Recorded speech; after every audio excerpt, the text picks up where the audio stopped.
आपका अप्रैल का सेशन चल रहा है और इस अप्रैल के सेशन में आपका 2 अप्रैल, 3 अप्रैल और 4 अप्रैल, ये तीनों अप्रैल का जो एग्जाम है वो ओवर हो चुका है।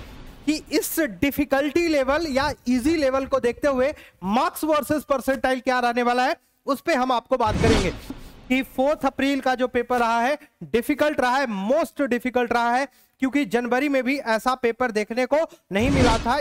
आपका इस डिफिकल्ट पेपर से आपके मार्क्स वर्सेस परसेंटाइल पे कुछ असर होगा क्या? आपका 255 आ रहा है तो आपका 99.9 परसेंटाइल बनने का कगार पे आप रहेंगे। हेलो JEE 25 एस्पिरेंट्स, आपका अप्रैल का सेशन चल रहा है और इस अप्रैल के सेशन में आपका 2 अप्रैल, 3 अप्रैल और 4 अप्रैल, ये तीनों अप्रैल का जो एग्जाम है वो ओवर हो चुका है। अब सबसे बड़ी चीज क्या है कि इस डिफिकल्टी लेवल या इजी लेवल को देखते हुए मार्क्स वर्सेस परसेंटाइल क्या रहने वाला है उस पे हम आपको बात करेंगे। क्या इन तीन जो एग्जाम ओवर हो चुके हैं, 3 डेट का जो एग्जाम ओवर हो चुका है उस पे ये जज कर पाना थोड़ा मुश्किल होगा, क्योंकि थोड़ा तो डिफर करेगा ही। और मैं आपको एक बात और बता दूं कि 4 अप्रैल का जो पेपर रहा है डिफिकल्ट रहा है, मोस्ट डिफिकल्ट रहा है, क्योंकि जनवरी में भी ऐसा पेपर देखने को नहीं मिला था, इवन कि अप्रैल में ऐसा पेपर देखने को मिला है और ये बच्चों का रिएक्शन बताता है। लेकिन आपका इस डिफिकल्ट पेपर से आपके मार्क्स वर्सेस परसेंटाइल पे कुछ असर होगा क्या? अभी तक जो मैं बोलते आ रहा था उसमें थोड़ी सी कहीं ना कहीं चेंजिंग लाया हूं मैं।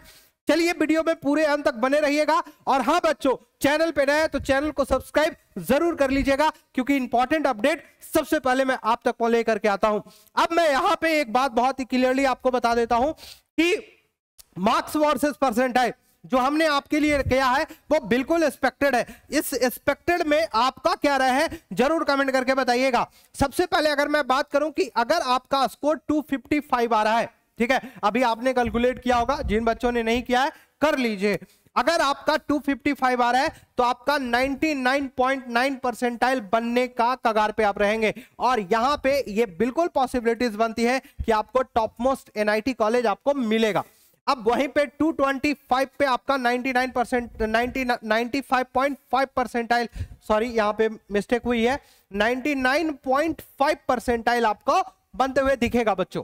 उसके बाद 205 पे आपका 99 परसेंटाइल बनेगा, जबकि मेरा ये कहना था पिछले बार जब मैंने वीडियो बनाई थी तो वहीं पे मैंने 200 पे जो है मैंने 99 परसेंटाइल बोला था कि बनते हुए दिखेगा। लेकिन जिस तरीके से पेपर का लेवल इंक्रीज हुआ है तो मुझे ऐसा लग रहा है या पेपर का जो लेवल इंक्रीज हुआ है या फिर आगे का आप 2 और क्या रहता है, जैसे 7 को क्या रहता है, 8 को क्या रहता है, अगर पेपर इजी आया तो ओवरऑल अगर आप बात करेंगे तो कहीं ना कहीं ये शिफ्ट होते हुए आपको दिखेगा और 205 पे अप्रॉक्स 99 परसेंटाइल तक आपको बनते हुए दिखेगा।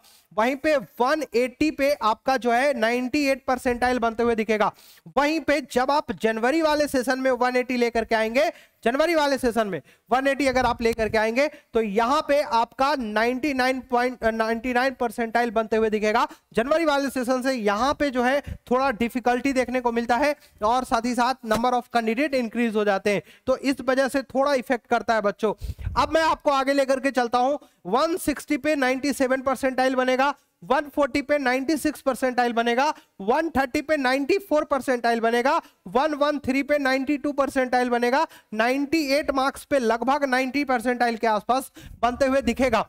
वहीं पे 83 पे लगभग 85 परसेंटाइल तक बनते हुए दिखेगा और 75 पे आपका 65 बनते हुए दिखेगा। अब बहुत सारे बच्चे मुझसे ये पूछेंगे कि सर वो सेफ स्कोर क्या हो सकता है, वो सेफ परसेंटाइल क्या हो सकता है जहां से मुझे कॉलेज मिलेगा। सबसे बड़ी बात यह है कि सर मुझे वो सेफ परसेंटाइल बता दीजिए जहां पे मुझे कॉलेज मिलते हुए दिखेगा। अब बच्चों यहां पे आ जाइए, तो अगर आपका परसेंटाइल यहां तक आपको मिलते हुए दिखेगा, 97 तक आपको परसेंटाइल तक आपको NIT कॉलेज मिलते हुए दिखेगा। मैं जनरल वाले की बात कर रहा हूं, यहां तक बिल्कुल सेफ माने जाएंगे आप, यहां तक आप सेफ माने जाएंगे। लेकिन उसके बाद ऐसे कॉलेज तो भाई आपका 90 परसेंटाइल 92 परसेंटाइल को भी NIT मिला है, ऐसा नहीं है कि नहीं मिला है। लेकिन वहीं पे जब आप NIT कॉलेज में CSE के लिए जाते हैं तो यहां तक आप खुद को सेफ मान सकते हैं।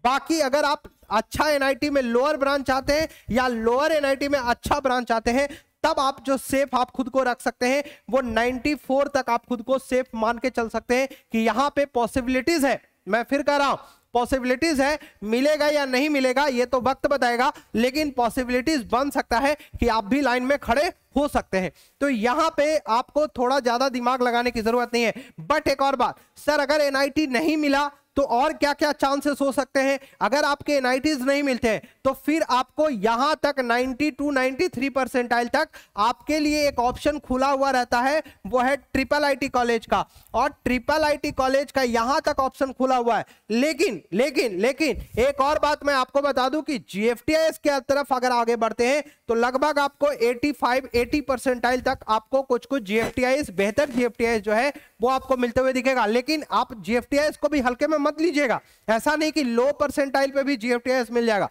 ऐसा भी नहीं है। आपको लिए वो भी जीएफटीआईएस के लिए अच्छा परसेंटाइल होना चाहिए।